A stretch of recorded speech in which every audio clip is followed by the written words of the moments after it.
Moet zo overal eens broers en sieren. En wordt je trouw plezieren. Weer op wij zo het beste land van ieder. Het Friese land van leer en rood. En daar komt ie.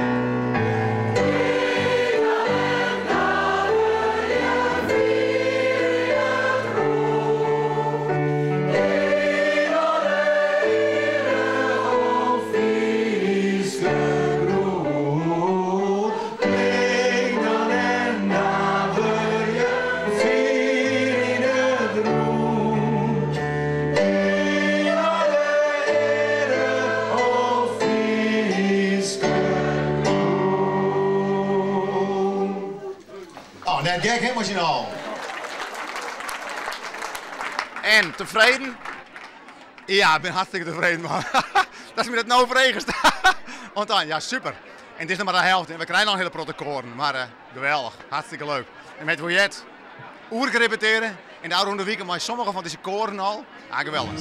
In het huis van ons land, hand in hand, in het Zwitserland. Dit idee komt van de mensen van het provinciehuis. Die hebben mij op een gegeven moment benaderd van, nou, Siep Tinker, zo'n kerst misschien een nummer schrijven wat, waar het alles eigenlijk in weer omkomt. En nou, toen hebben we met z'n allen het ontwikkeld om met die koren dat te doen, door heel Friesland.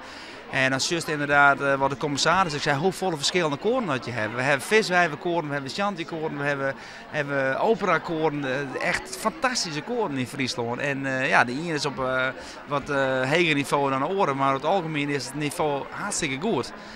En wij jongen als Friesen gewoon heel erg graag.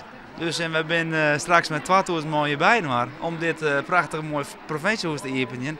Ja, ik vind het een top idee.